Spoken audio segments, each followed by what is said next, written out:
থেকে কোনো গুহা বা কোনো সুরক্ষা কবচ আমাকে বাধা সৃষ্টি করতে পারবে না। ভীমরূপী মহারুদ্র ভদ্র হনুমান মারুতি বনারী অঞ্জনী সুত রামদূত।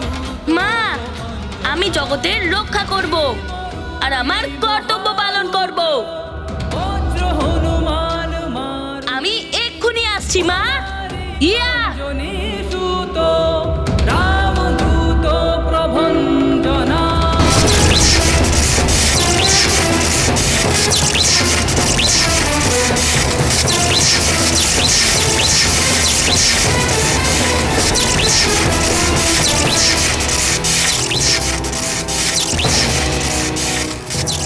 লঙ্কেশ রাবণ, যদি আমি চাই এই মুহূর্তে এই বন্ধন থেকে আমি মুক্ত হতে পারি, নিজের মন্ত্র বলে আপনাকে এবং আপনার লঙ্কাকে শেষ করতে পারি আমি। কিন্তু আমিও প্রতীক্ষা করছি কোনো একজনের। তুমি যার প্রতীক্ষা করছো তাকে স্বয়ং সমাপ্ত করতে চলেছি আমি, দেবগুরু। আর তোমরা সবাই এ কথাটা মন দিয়ে শুনে নাও যে বেশি সময় ধরে তোমরা আমার শক্তির সামনে কিছুতেই টিকে থাকতে পারবে না। এতেই মঙ্গল যে দেবগুরু বৃহস্পতির মতো তোমরাও সকলে নিজেদের পরাজয় স্বীকার করে নাও।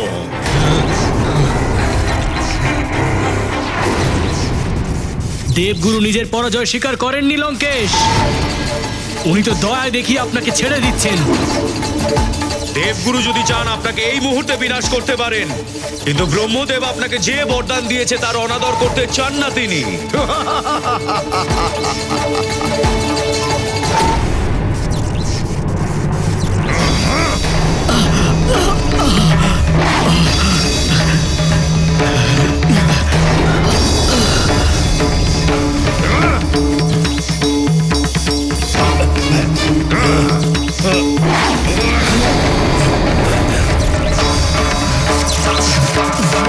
তোমরা সবাই আমার গ্রহ দশাতে পরিবর্তন ঘটিয়ে আমার মৃত্যু যোগ আনতে চাইছিলে।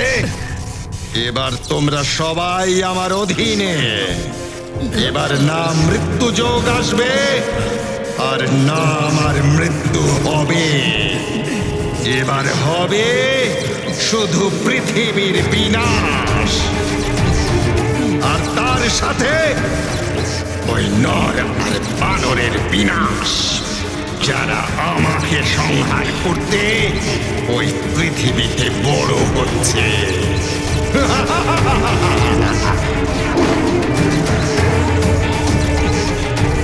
প্রসন্ন হলাম আমি প্রসন্ন হলাম।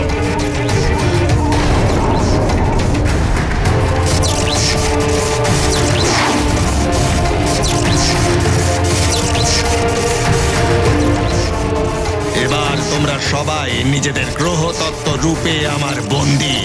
প্রসন্ন হলাম আমি প্রসন্ন হলাম।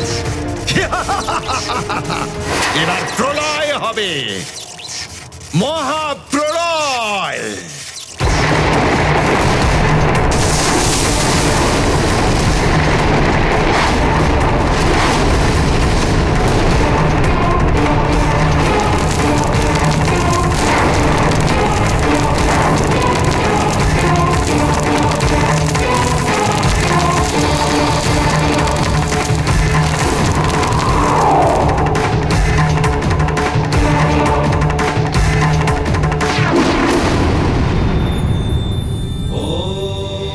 প্রণাম মহাদেব। প্রভু, প্রলয়কালের পূর্বেই সৃষ্টি ধ্বংস হতে চলেছে। আপনি কিছু করুন দেবেশ্বর, না হলে সবকিছু সমাপ্ত হয়ে যাবে। ভূদেবী, নিত্য আর নৈমিত্তিক প্রলয় তো সংসারে হয়েই থাকে। সেই জন্য আপনার চিন্তিত হওয়ার কোনো প্রয়োজন নেই। সময়ের অপেক্ষা করুন।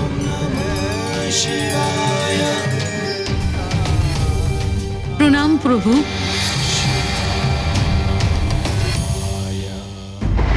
মা, তুমি কোথায় মা? মা মনে হচ্ছে এই সময়ে মন্দিরে শিব ঠাকুরের কাছে প্রার্থনা করছে। গিয়ে দেখি মন্দিরে।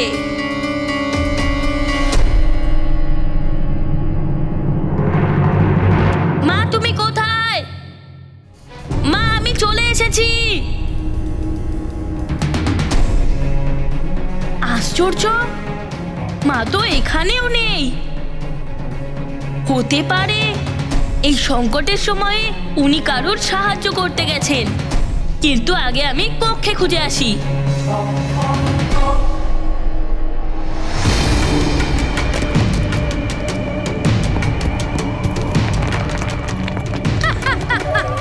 এখন সব সমাপ্ত হয়ে যাবে।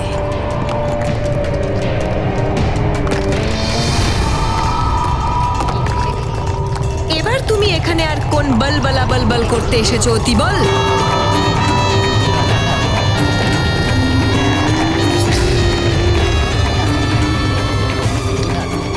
শুনতে পাচ্ছ না তুমি? আমি তোমায় কেশরীর ওপর নজর রাখতে বলেছিলাম, যাতে সংকটজনক পরিস্থিতির সুযোগ নিয়ে সময় মতো কেশরীর ওপর আঘাত হানতে পারো।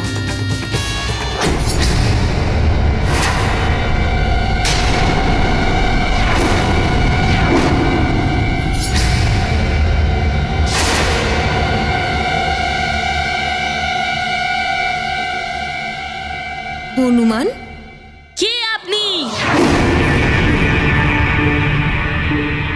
এসব কি বলছো তুমি?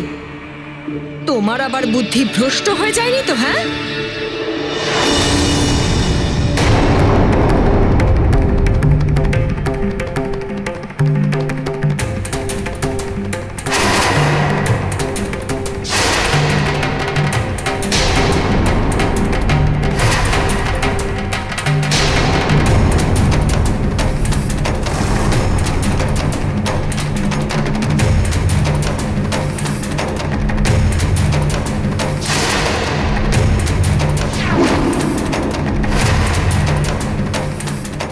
আমি সব জানতে পেরে গেছি যে তুমি কে। সব কিছু দেখে নিয়েছি আমি।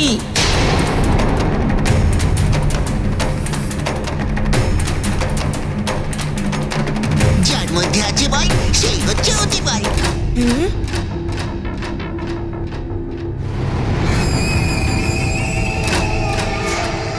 ঠিক আছে, আমি গিয়ে দেখছি কেশরীকে। অতি বল মায়ের পক্ষে কি করছে?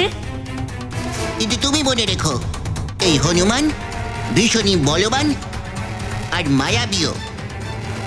যদি ও এখানে চলে আসে তাহলে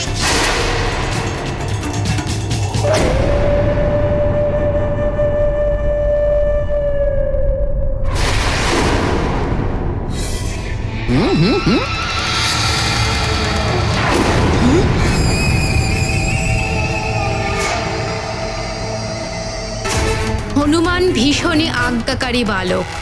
যতক্ষণ আমি না ডাকবো ততক্ষণ ও উঠবে না, আর আমি ওকে কখনোই ডাকবো না। ওই গুহাতেই মরে যাবে ও। এটা তুমি কি শোনালে অতিবাইকে?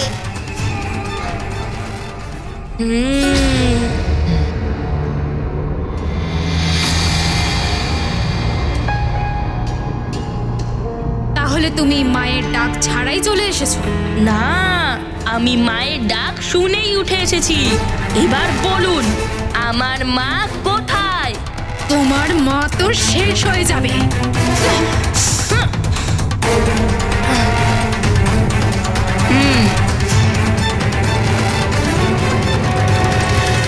দেখুন, আপনি আমার মায়ের বিষয়ে বলে দিন যে কোথায় উনি।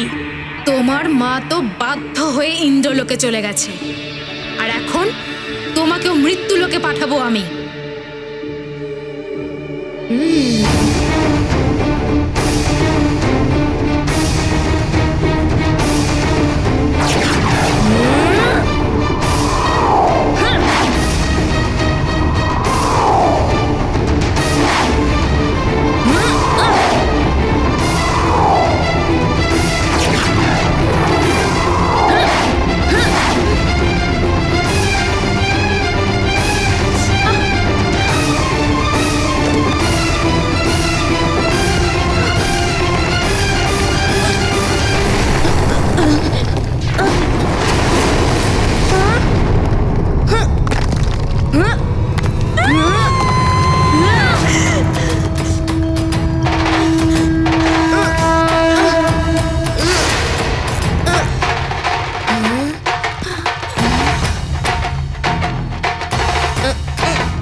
না, আমি আপনার মধ্যে আমার মাকেই দেখেছি। আপনাকে আমি মায়ের মতোই সম্মান করব।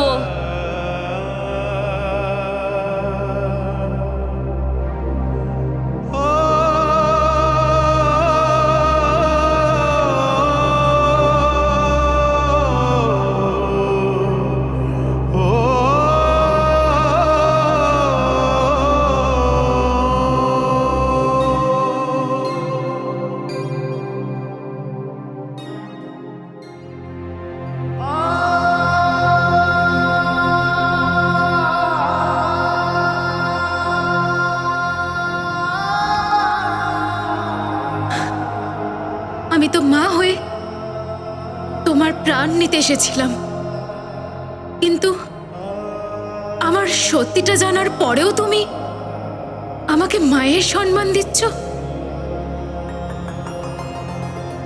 এমনকি আমি তোমার উপর প্রহারও করেছি, আর তুমি আমাকে রক্ষা করেছ। আমি তোমার অপরাধী হনুমান, আমি তোমার মা হওয়ার যোগ্য নই।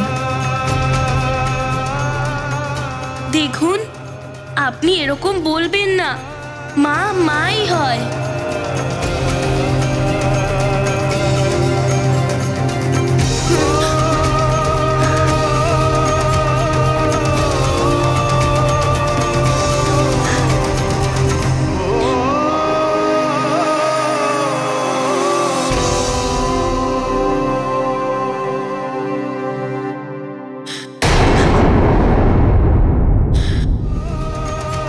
হতে পারে সে হয়তো জন্মধাত্রী মা, বা পৃথিবীর মতো পুত্রকে পালনকারী মাতা।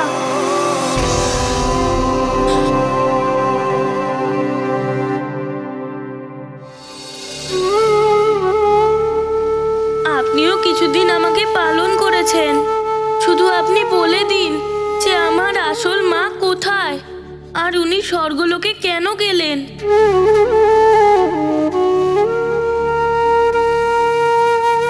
তোমার মা পূর্ব জন্মে স্বর্গের এক অপ্সরা ছিল, যার এক ঋষির অভিশাপে পৃথিবীতে জন্ম নিতে হয়েছিল। যা, তুইও বানরই হয়ে যাবি।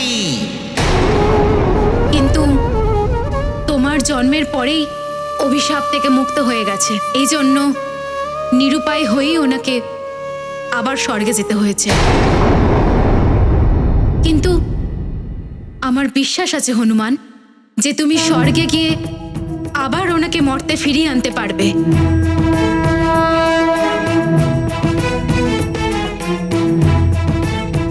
আমি এখনই মাকে নিয়ে আসতে যাচ্ছি। মা, আমি আসছি।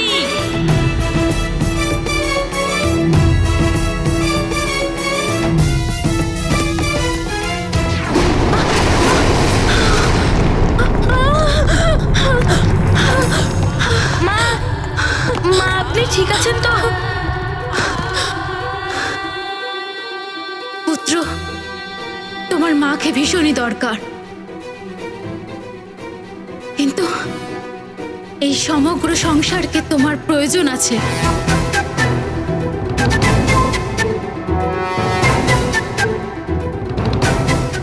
কিন্তু এসব কেন হচ্ছে? এক মহাবলী রাক্ষসরাজ সূর্য চন্দ্র আদি নবগ্রহকে নিজের পথ থেকে ভ্রষ্ট করে পৃথিবীর ওপর প্রলয়ের স্থিতি বানিয়ে দিয়েছে। যদি ওই নবগ্রহকে রাক্ষসরাজ থেকে যদি মুক্ত না করা যায়, তাহলে এই পৃথিবীর বিনাশ হয়ে যাবে। কি ভাবছো হনুমান? আমি বড় অসুবিধায় পড়েছি। ওদিকে আমার মা আমাকে ডাকছে, আর এদিকে সংসারকে প্রলয় থেকে বাঁচানো এখন খুবই আবশ্যক। এবার আমি কি করব কিছু বুঝতেই পারছি না।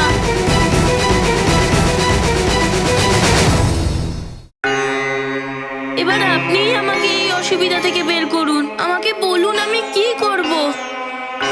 হনুমান, ভাবো, যদি আমার জায়গায় তোমার মা থাকতো,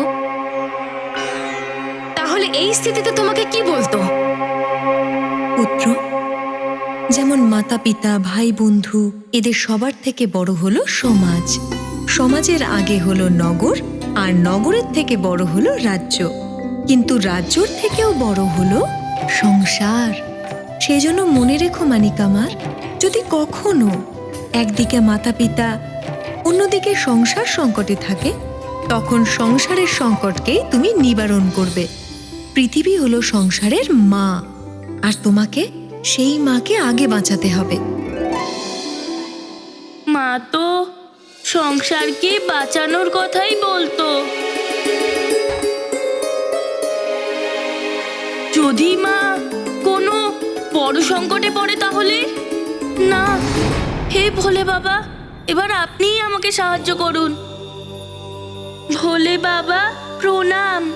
হনুমান, মায়ের ইচ্ছাই হলো ঈশ্বরের ইচ্ছা। সংসারে পুত্রের কাছে মাতার আজ্ঞা সর্বোপরি হয়ে থাকে। মায়ের বলা প্রত্যেকটা বাক্য পুত্রের কাছে ঈশ্বরের আদেশ।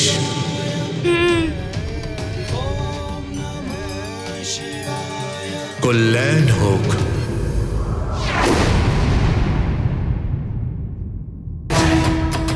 আমি আগে সংসারের রক্ষা করব, তারপরে মায়ের কাছে যাব। মা প্রসন্ন হয়ে যাবে। আমার ষড়যন্ত্র তোমার মায়ের সংস্কারের কাছে হেরে গেছে পুত্র। যাও, জয় তোমারই হবে। মা, আমার একটা অনুরোধ আপনাকে মানতেই হবে। আমার ফিরে আসা পর্যন্ত ভবনের সমস্ত আমার প্রিয়জনদের আপনাকে ওইভাবেই খেয়াল রাখতে হবে যেভাবে মা রাখতো।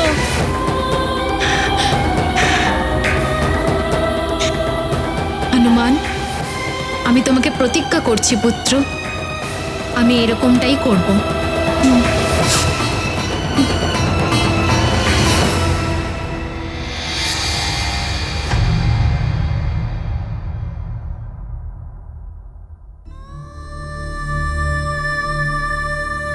মা,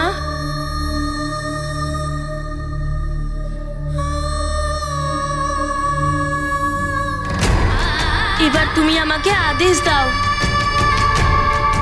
আমাকে পুরো সংসারকে বাঁচাতে যেতে হবে।